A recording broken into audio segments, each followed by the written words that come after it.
उत्तर प्रदेश में महाकुंभ के आयोजन के उपरांत आदरणीय उपराष्ट्रपति जी का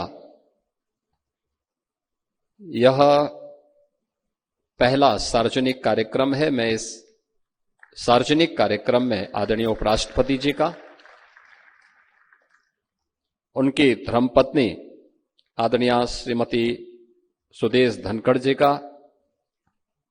हृदय से स्वागत करता हूं, अभिनंदन करता हूं। मैं अभिनंदन करता हूं प्रदेश की माननीय राज्यपाल जी का, जिनकी जीवनी पर आधारित इस महत्वपूर्ण कृति की चुनौतियां मुझे पसंद हैं। आज इसका विमोचन का कार्यक्रम आदरणीय उपराष्ट्रपति जी के कर कमलों से भी संपन्न हुआ है। इसके लिए मैं आदरणीय राज्यपाल जी को हृदय से बधाई देता हूं और उनका अभिनंदन करता हूं। मैं लेखक त्रय श्री विनय जोशी, श्री अशोक देसाई, श्री पंकज जानी, इन तीनों महानुभावों को भी हृदय से धन्यवाद देता हूं कि उन्होंने एक एक जीवन के पहलू को, उसको लिपिबद्ध करने,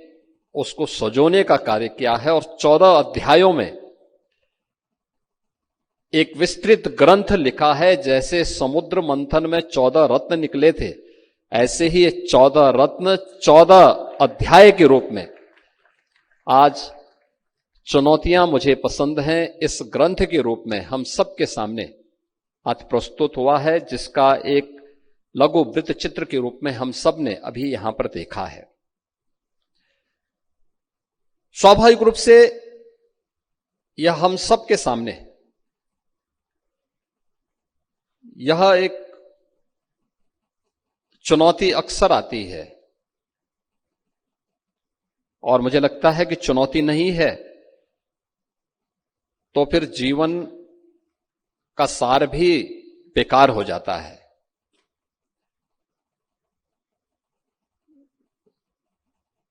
और जब चुनौती है तो यह अक्सर सही बैठता है कि अवसर सबको मिलते हैं, लेकिन कुछ बिखर जाते हैं, कुछ निखर जाते हैं। निखरते वही है जो लोग चुनौती को स्वीकार करते हुए हंसते हंसते उसको गले लगा करके अपना मार्ग प्रशस्त करते हैं,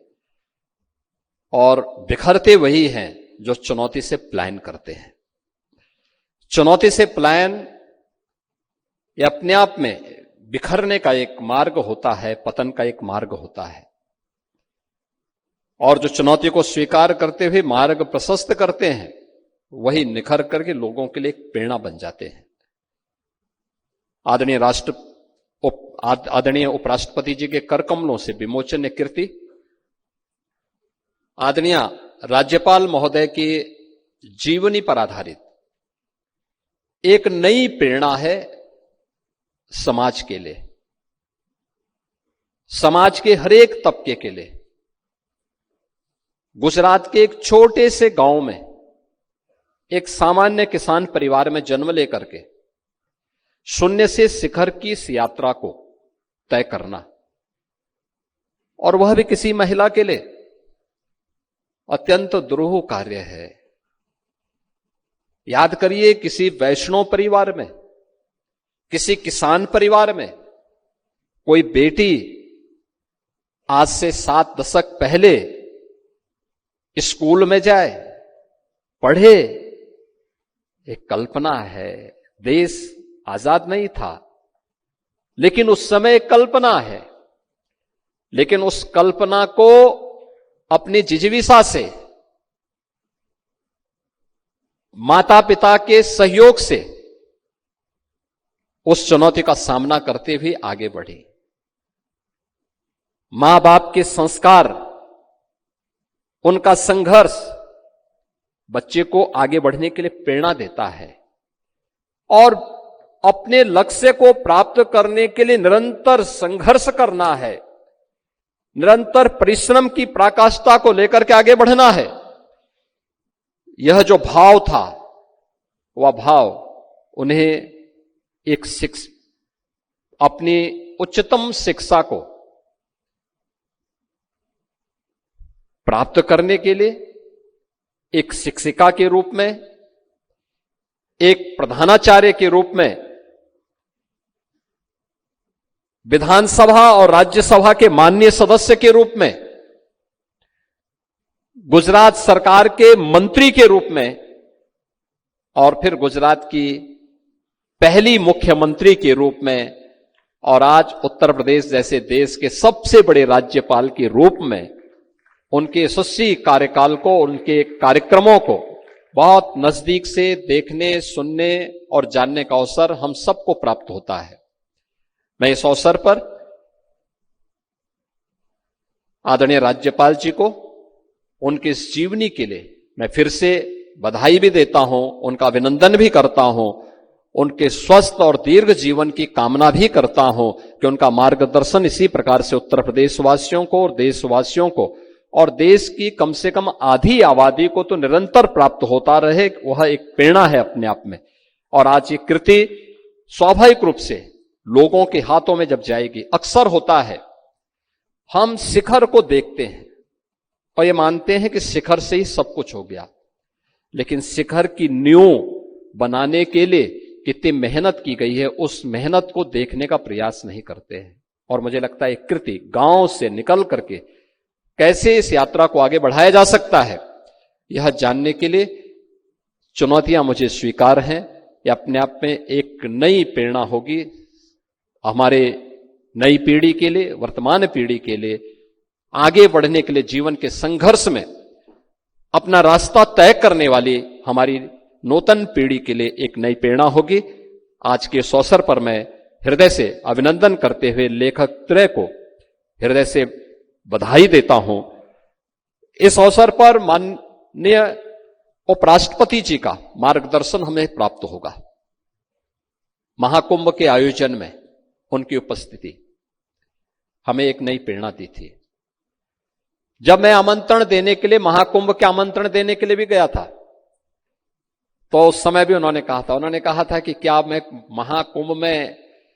तो अकेले यात्रा नहीं होती है। तो मैंने कहा, आदरणीय, आपको तो पूरा देश ही आपका परिवार है और आप सब परिवार इस आयोजन में भागीदार बनेंगे तो मुझे अच्छा लगेगा, उत्तर प्रदेश वासियों को बहुत अच्छा लगेगा। और सचमुच एक ऐसे जंक्शन में हम लोग खड़े थे उस समय, जिस समय आपका कार्यक्रम था, लेकिन बिना रुके, बिना डेगे, बिना थके आपने कहा कि मैं जाऊंगा और महाकुंभ के आयोजन में भागीदार बन करके उस आयोजन को एक नई ऊंचाई तक पहुंचाने में आपका, आदरणीय प्रधानमंत्री जी का जो मार्गदर्शन हम सबको प्राप्त हुआ, वह कुंभ की सफलता को वैश्विक स्तर तक पहुंचाने में एक निर्णायक भूमिका का निर्वहन किया। बीच में एक समय आपका थोड़ा स्वास्थ्य अनुकूल नहीं रहा, हम सब चिंतित थे, पूरा देश चिंतित था, लेकिन जैसे ही स्वास्थ्य लाभ प्राप्त किया, आपके दौरे फिर से पूरे देश के अंदर प्रारंभ होने पर शुरू हो गए और उसी मजबूती के साथ, उसी बेलाग तरीके से, जैसे कि वास्तव में चुनौती उन्हें भी पसंद है और चुनौती को लेकर के जो उनका कारवां आगे बढ़ रहा है, इसके लिए मैं उनका अभिनंदन करता हूं। उत्तर प्रदेश वासियों की ओर से उनके प्रति अपनी शुभेच्छा भी व्यक्त करता हूं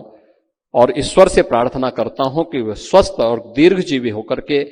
पूरे देश का मार्गदर्शन इसी प्रकार से करते रहें। आज के इन शब्दों के साथ में अभिव्यक्ति ये अपने आप में लोकतंत्र की एक खूबी है और याद रखना, ये उपस्थिति हमें इस बात को दिखाती है, लोकतंत्र केवल तभी कुंद नहीं होता है जब अभिव्यक्ति की स्वतंत्रता पर कुठाराघात होता है। और ठीक है, अभिव्यक्ति की स्वतंत्रता संवैधानिक दायरे में होनी चाहिए, लेकिन लोकतंत्र तब भी कुंद होता है जब सुनने वाले लोग सुनने को तैयार नहीं होते हैं। और मुझे लगता है एक अच्छे श्रोता के रूप में आप सबकी उपस्थिति आज इस लोकतंत्र को भी, जिसकी एक माध्यम यह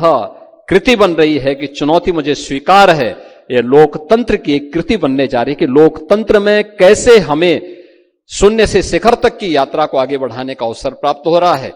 और दूसरी कि यहां पर इतने बड़े पैमाने पर आप सब आदरणीय राज्यपाल जी के जीवनी पर आधारित इस पुस्तक और आदरणीय मुख्य अतिथि को सुनने के लिए यहां पर इतनी बड़ी संख्या में उपस्थित हुए हैं। आप सबका भी मैं